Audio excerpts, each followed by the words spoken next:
happy Saturday. My name is Gabby and I am the host for today with our puppy class from All Creatures Animal Hospital. So we have been talking about many different topics in the last few weeks, doing these pages on Facebook Live, so you can definitely go back and access any of these videos. I do go into potty training, crate training, nutrition. And this week we're going to be talking about just some grooming tips. So I know especially for our new puppy parents that have more of the longer haired dogs, I get a lot of questions, how often should we bathe, what kind of brushes to use, things like that. So I'm just going to go over some basic stuff. And if you have any questions, feel free to reach out to us. Next week, if you are watching this, next week I would love to get some comments about some topics that you'd be interested in for our next week's puppy class. So I will be posting a little poll, so I'd love for people to give me their opinions and give me ideas of what you'd like to see, because I'm always open to new ideas and to continue these Facebook Live. So please reach out, let us know how we're doing, and yeah, that's great. I love getting information from our clients and the people that are watching these videos. So we're going to talk a little bit about grooming, like I said. So first, basics. A question I get a lot is, how often can I bathe my puppy? So we recommend no more than once a week as far as bathing, and that's because these guys do not replenish oils as fast as our body does. So bathing them on a daily basis can make their skin dry, which can cause more itching, and it makes the pet uncomfortable, just like it would for us if our skin was dry because we were washing our hands too much. And they don't really have puppy lotions like we have lotions to help soothe that skin. So no more than once a week. Of course, while you're going through the potty training process, that may require more frequent bathing. So if you can, just bathe or wipe the feet off or clean the feet off and kind of stick to one area, that's best. But if you have to do a full body, it is what it is. You have to do that sometimes. But ideally, no more than once a week. Sometimes people choose to do it once a month. It really just depends on your dog, and it depends kind of on your grooming experience, or what you would like them to be. Some people don't like the smell of the outside and want them bathed more frequently so that they're smelling a little more fresh. Some dogs, I feel like, don't really pick up those scents, so don't need to be bathed as often. So that's kind of up to you on how often you want to bathe, but no more than once a week is what's recommended. You should have a puppy shampoo, which I have here. This one's a Good Dog Puppy Tearless Shampoo. There are 1,000 different brands out there. So if you go to PetSmart Petco, you can go down the whole grooming aisle, and there's a bunch of different shampoo options. I think there's Burt's Bees, there's John Paul Pet, so there's many different things, but just make sure you're choosing a puppy tearless shampoo. So the puppy shampoo is definitely gentler than a regular shampoo, and it's made for these little guys. And then the tearless is also really good because you don't want to get a non-tearless shampoo because it can burn their eyes if they happen to get some soap in there. So make sure it's a puppy and it's a tearless shampoo. So that's super important when you're doing bathing at home. And then when you're bathing, so like I said again, no more than once a week, have the puppy tearless shampoo, and you can do it wherever is comfortable. So some people choose to do it in their bathtub, some people choose to do it in the sink, depending on the size of your puppy. If you have a ginormous dog, you may like to do it out back with a hose. It just kind of depends on how you want to do it, but for these little guys, for our puppies, you can do it in the sink or the bathtub. I would just put a little bit of water, maybe a couple inches. Doesn't need to, they don't need to literally soak in the water, and make it lukewarm. So make sure it's not too hot for these guys. And you can just use a cup with some water to pour over them to rinse the shampoo off and things like that. Some brands have some kind of conditioner or like a detangling spray, so you can always look for those too if you have a longer haired dog and you're looking to keep them long hair to not cut them. So you can get that as well. That will help. So make sure that when you're bathing them, you know, you're brushing them out after and you're blow drying them. So just a regular blow dryer you can use to dry, unless it's a short haired dog and you're fine with them air drying. But for our longer haired puppies, you can use a blow dryer, just a handheld one, on a low heat setting, and just blow dry them, get them used to it, and getting them accustomed to these things now is super important for socializing them, because especially if we have our Malteses or our Wheatons or, you know, a Shih Tzu, they are going to be going to the groomer a lot depending on how you would like them to be groomed. So as far as starting with professional grooming, again, that's up to you on how you want them to be cut. Some people like their babies kept short and more of a teddy bear cut, which is on the shorter side. Some people want to have their dog grow out their hair and have very long, luscious locks on them. So that depends, you know, depending on how you want them cut, that's gonna determine how often you're going to need to go to the groomer. So just make sure you find a groomer that you're really happy with, maybe somebody you know that's been to the groomer, that has experience, but make sure that these guys, you know, are getting groomed and getting socialized now so that they're used to it when they do go to a groomer for the first time. They're already used to some of these things like getting bathed because they've been doing it at home with you already. Grooming can start, it does depend on the groomer. So grooming does typically start, I would say, closer to 12 weeks of age, which is roughly around 3 months. At that point, they can start getting what's called a puppy cut. So it's not a full body cut. It is just to clean up the face a little bit, get them used to, again, socializing them to the bath aspect, getting their nails trimmed, and experiencing the blow dryer and all those little things that come along with a grooming session. And you also get a little cleanup on the back end too. They'll cut some of the hair back there to help with keeping everybody clean.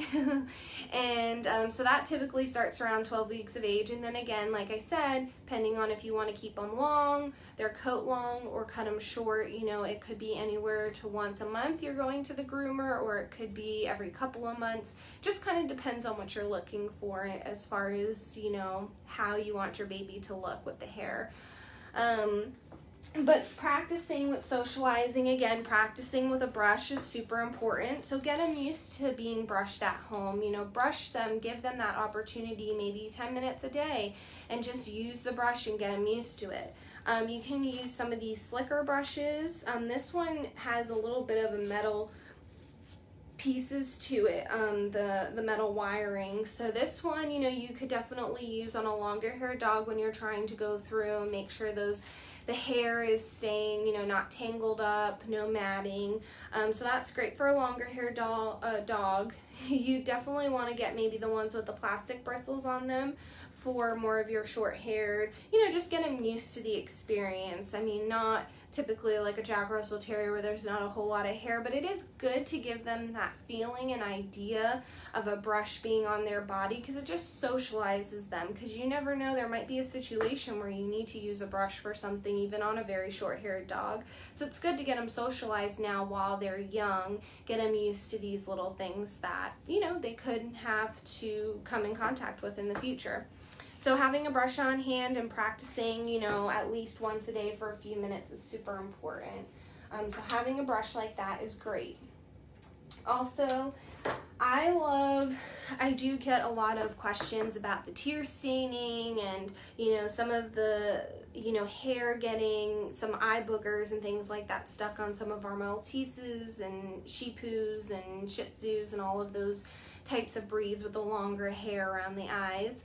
And the best thing to do is once you go and get your first puppy cut, when they're cleaning up around their face, they do typically shave the hairs around the eyes to keep that really short, which helps so you're not having all of that gook stuck in their eyes. But if you haven't gotten to that point where you're doing the professional grooming, I love having a flea comb on hand that you can use just to gently kind of brush that gook out of their eyes. So just a little bit, you know, it's not a hard comb, you can slowly go through. If it's dried and it's really hard to get off, I do recommend, you know, maybe using a warm compress and just kind of getting that a little wet and softer so that it's easier to kind of, you know, go through and comb all of that out.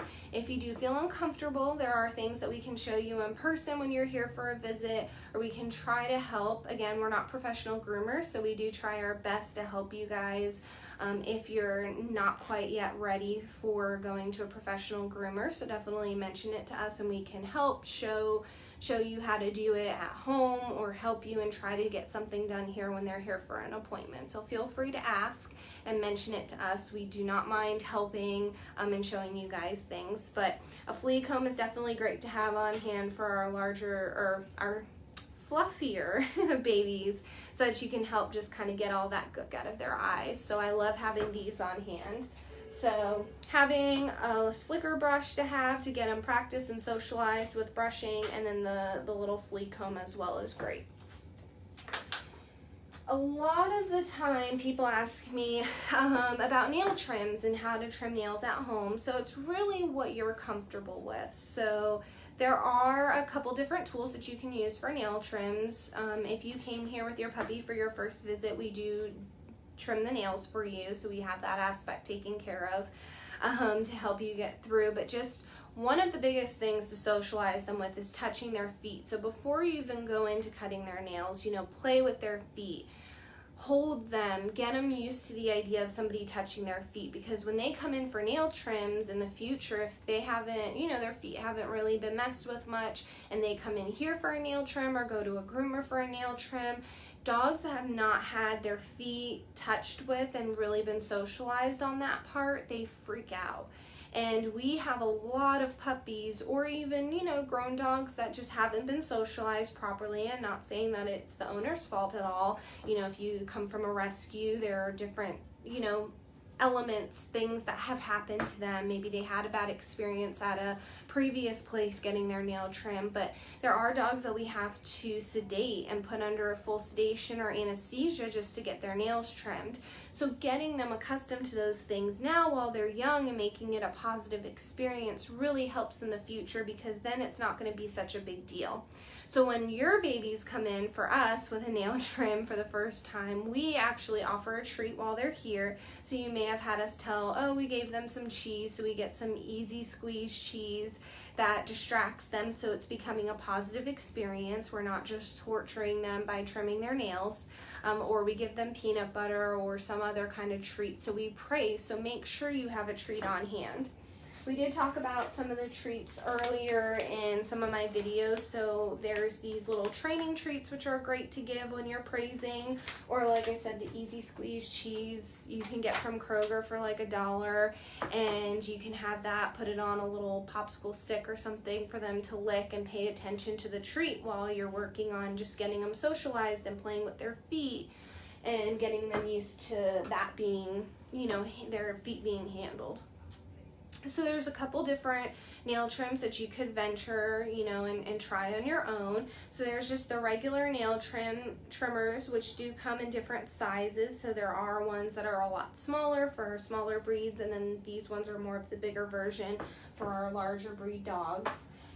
With their nails, it's really hard sometimes to see where their quick is, and their quick is actually the blood supply in their nail. So just like on our nails, we have this part that grows out that is not attached to any blood supply, but then as you get further down into your nail, it's attached to the skin. So it's the same concept with dogs, and same for cats too.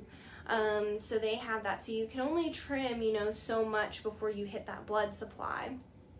And with dogs that have white nails, it's really a lot easier, because you can kind of see, like if this was a dog nail and it was white, you could see a portion of it is white, and then all of a sudden it kind of gets pink or darker when it gets closer to the toe. So you have just that clear white piece where there is no blood supply that you could, trim the dog's nails.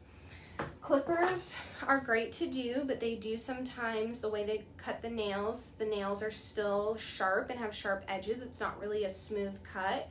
So you could use a nail file afterwards to kind of smooth the edges out, just like one we would use for our nails, ladies.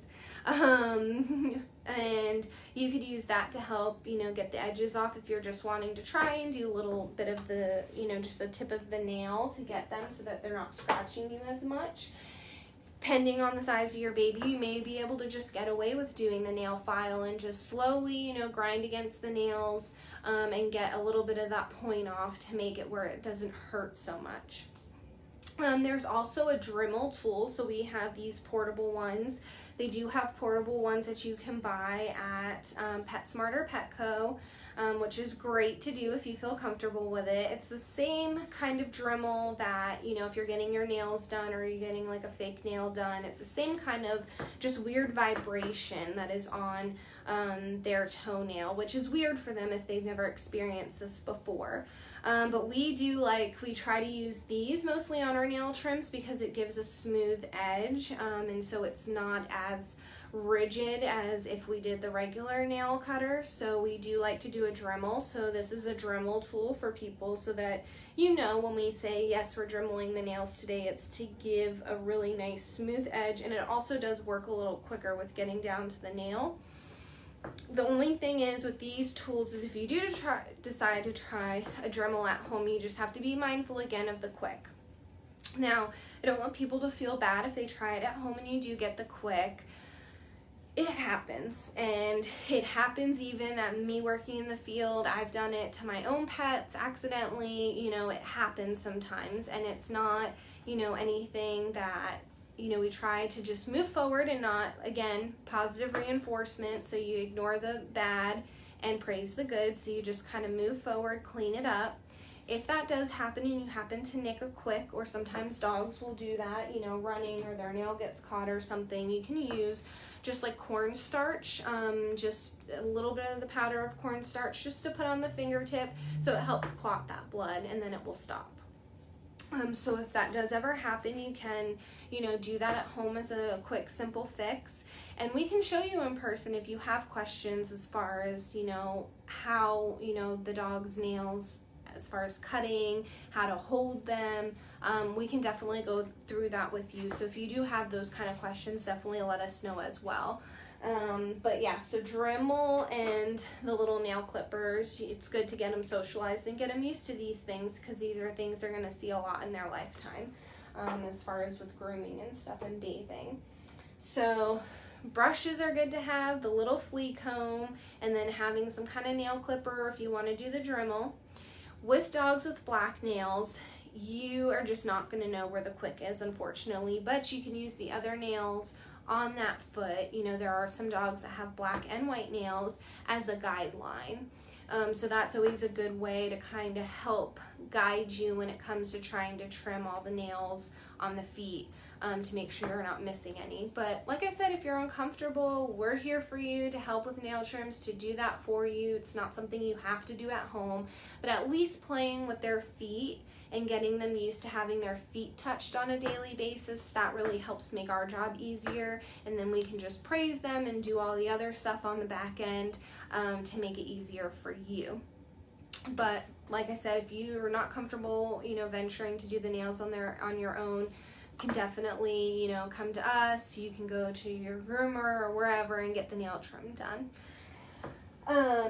The other thing about grooming, so with our floppy-eared dogs that have the ears that hang over, I do recommend, you know, when you are bathing, make sure you're not getting the head wet or getting those ears wet, because if there is any water left in those ears, they're very susceptible to getting an ear infection. So a lot of floppy-eared dogs, you know, it's a damp, moist, and dark place for ear infections or yeast to grow, and that's what can cause ear infections, which can cause an odor from the ears, can cause them to shake their head constantly, scratch at their ears. Super common for pups to get, or even grown adult dogs. So making sure you're avoiding that head when it comes to bathing, and maybe using a washcloth or something around the face would be best. That's definitely recommended. Or you can get a ear cleaner that has a drying agent in it. So a lot of ear cleaners on the market are water-based, and don't have a drying agent in it. And not having that drying agent, but it being water-based, can create an infection on its own. So if you have that ear cleaner and you happen to leave a little bit in there and don't get it all out, it's going to start to create an infection in there, which can be costly with treatment, and depending on if it's not just yeast, it's bacteria, you know, it can become a chronic thing. So highly recommend, if you're bathing at home, bathe below the neck. You know, let your groomer know and make them aware, like, hey, just be mindful, don't get any water in the ears, so that, you know, that no water gets in there. And make sure you're getting an ear cleaner with a drying agent. And if you have that ear cleaner with the drying agent, you know, you can even be extra cautious and put that in the ears and clean the ears with that ear cleaner afterwards, to help make sure that there's no water, nothing dripped in there, and make sure that the ears are clean as well. But besides with bath time, having to clean the ears often isn't really a necessary thing. A lot of dogs, their ears are clean unless there is a sign of an infection, so there is no need to constantly clean our ears, or their ears out, not our ears. But there is some debris is normal, but when it becomes excessive, or they're shaking their head, scratching their ears, then that's definitely a sign that there's something going on, and we do recommend you bringing them here so that we can take a look and see what's going on and get them treated for that ear infection. But getting an ear cleaner with a drying agent, super important. Again, these are things you can find on Amazon. Same with the brushes and stuff. You can find these things on Amazon, Chewy. Just type in ear cleaner without a with a drying agent, and you'll have different options that you can try and have to keep at home as part of your little like grooming kit when you decide that you want to do some stuff at home. But again, don't bathe more than once a week unless you absolutely have to because somebody had an accident. And then make sure you're getting a slicker brush to have at home and practicing with your babies, as well as with our longer haired dogs, having this flea comb is great as well to help kind of clean up around the eyes. Making sure that you have a tearless puppy shampoo on hand for these guys. And then also, if you're going to venture and want to try something with the nails, you can either get the regular nail clipper or the nail grinder, which is great as well to have to help practice with them. But get them used to these things, you know, do a bath once or twice at home, even if you decide to go and have somebody else do it for you. Get them used and accustomed to those things so it's not weird, you know, just having the sound of the blow dryer. And when they run away and cower, again, you ignore the bad behavior. And when they're hanging out there sleeping, acting like nothing's going on, you praise them for acting fine and relaxed about it. Because if we give them that attention when they're freaking out, you're just going to encourage them that it's okay to act like that. So again, don't forget from our previous videos to praise the good, ignore the bad. But you've got your brushes for the hair coat, your nail trimmer if you want to venture and do the nails, the shampoo. Other than that, as far as grooming, you know, figure out a groomer that you want to go to if you have a longer haired dog and you want, you know, certain kind of cuts are done. Or a certain kind of look, you know, start to look out there and see what groomer you'd be interested in. And like I said, typically around 12 weeks of age, groomers will do a puppy cut, and we recommend, or they recommend, not doing a full body cut that young, because if you cut their hair too much while they're young, it can affect the way that their hair coat grows out. So, you know, making sure that they're not matted and you're brushing on a daily basis to keep that coat smooth and healthy and happy up until they get that full puppy groom is super important. And then after that, it really depends on you how often you want to go back. We are definitely trying to get a groomer, so we will let everybody know when we do finally get a groomer here so that we can start grooming your babies here as well. So that is something that we are working on as a clinic. Other than that, as far as grooming, there really aren't a whole lot of tips. Other than that, those are kind of the basics for you to go through and kind of have to start and to just get a good understanding. If you have any other questions or there's something I didn't address in this grooming video, please let us know, message us, reach out to us, call us. Again, my name is Gabby. I'm one of the vet assistants here. And I will be posting a poll this week to get some ideas for some new topics to start with for next Saturday, so that I can address all your questions and needs and make sure that I'm not missing anything. But I hope you have a great, healthy, happy weekend, and we will see you next time.